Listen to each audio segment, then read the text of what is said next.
Discerning Hearts provides content dedicated to those on the spiritual journey.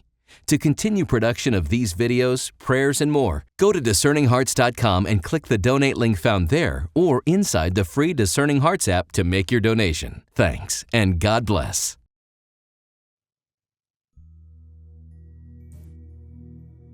The rule of St. Benedict for daily life: learning to listen to God with a discerning heart. I'm Kris McGregor.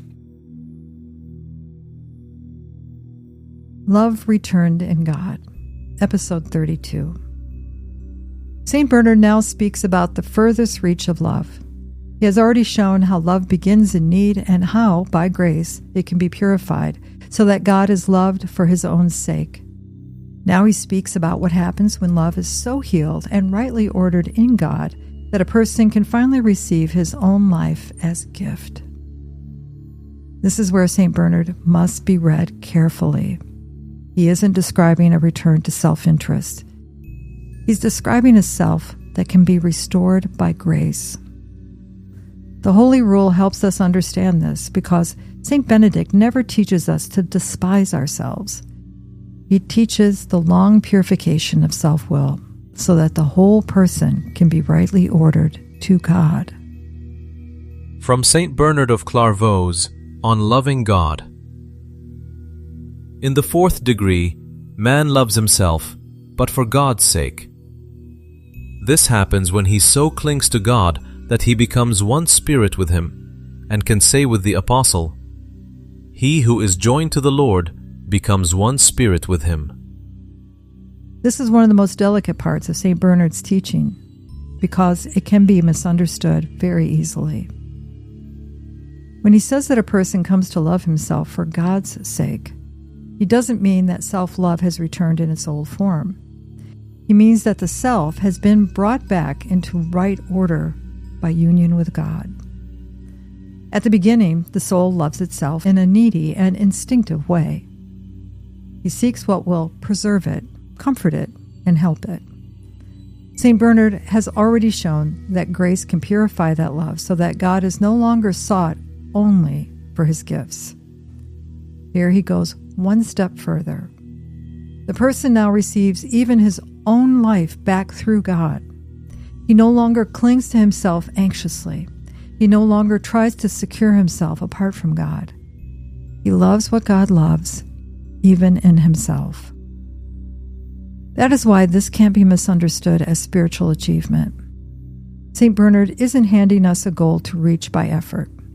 He is describing what grace can do when a life has been deeply purified. This is not simple improvement. It's participation.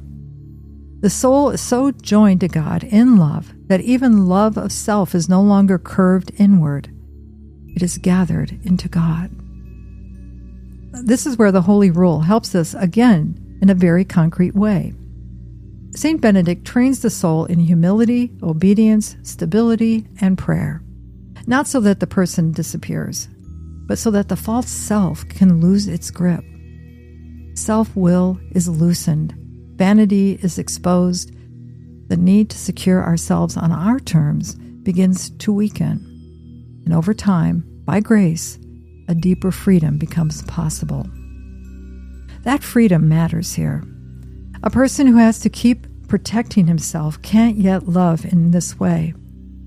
A person who's still governed by fear, resentment, anxiety, or self-assertion will keep turning back toward himself. But when the soul has been steadied by long fidelity, when it has learned to remain with God in prayer, when it has stopped living by impulse and demand, something new becomes possible.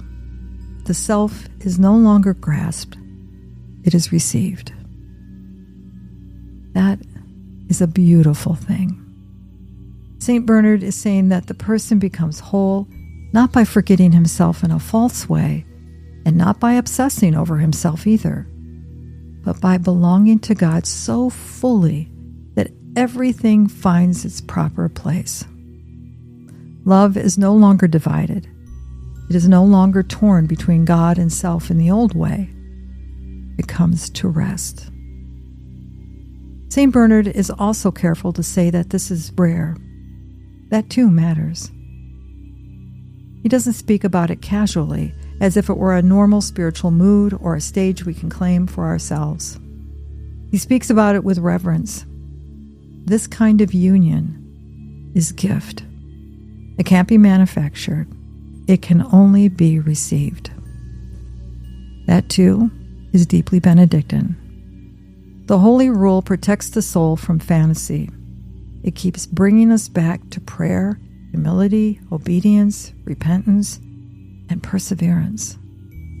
It teaches us to remain small, truthful, and attentive. In that kind of life, grace can do its hidden work. St. Bernard's teachings doesn't pull us away from the Holy Rule. It shows us what the Holy Rule is quietly making room for.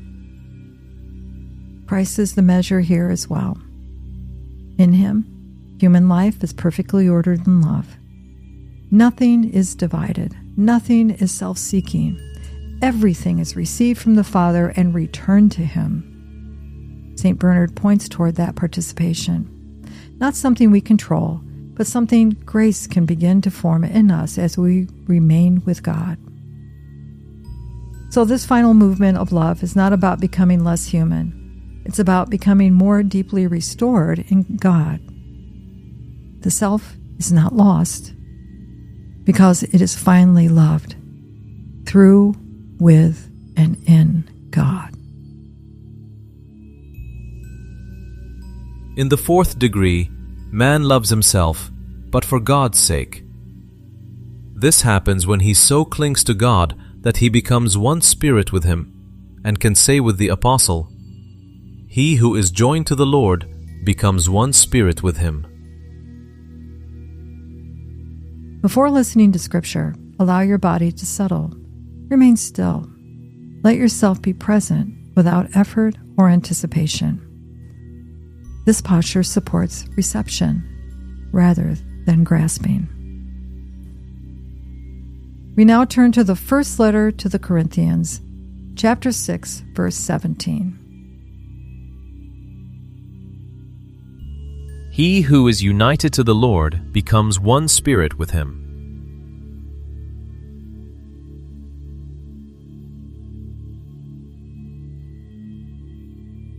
He who is united to the Lord becomes one spirit with him.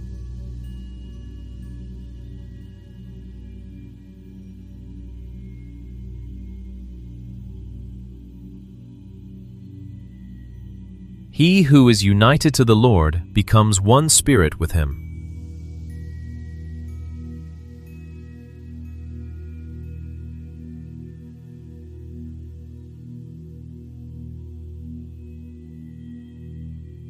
Lord Jesus Christ, you unite our lives to the love of the Father. Restore what has been ordered within us and let us live from the gift you give. Amen.